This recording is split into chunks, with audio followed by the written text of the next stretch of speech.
ذرا تصور کرو کہ رحم مادر میں، ماں کے پیٹ میں ایک سمجھدار بچہ ہے، باشعور ہے، اور کوئی باہر سے اسے اس دنیا کے بارے میں بتائے جہاں ہم اور آپ رہتے ہیں کہ ارے بھائی، اس تنگ و تاریک جگہ سے باہر ایک بہت وسیع، ایک بہت روشن دنیا ہے۔ وہاں بلند و بالا پہاڑ ہیں، گہرے نیلے سمندر ہیں جن میں موجیں اٹھتی ہیں، لہلہاتے ہوئے باغ ہیں، ہرے بھرے کھیت ہیں۔ وہاں ایک اونچا خوبصورت آسمان ہے، دن میں ایک چمکتا ہوا سورج نکلتا ہے جو پوری دنیا کو روشن کر دیتا ہے، رات ہوتی ہے تو ایک حسین چاند نکلتا ہے اور لاکھوں کروڑوں ستارے آسمان پر جگمگاتے ہیں۔ وہاں ٹھنڈی ہوائیں چلتی ہیں، بادل آتے ہیں، گرجتے ہیں، بارش برستی ہے۔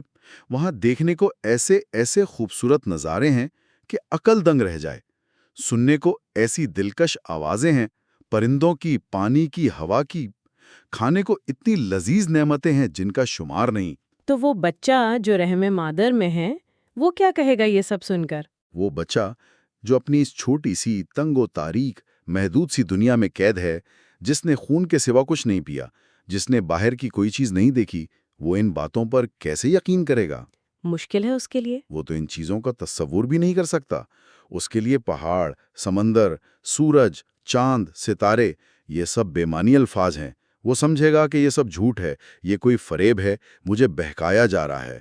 تو وہ جنین، وہ بچہ اپنی محدودیت کی وجہ سے، اپنے عدم تخیل کی وجہ سے باہر کی اس وسیع، روشن، منظم اور پرلطف دنیا کا انکار کر دے گا۔ تو اس مثال کا اصل مقصد کیا ہے؟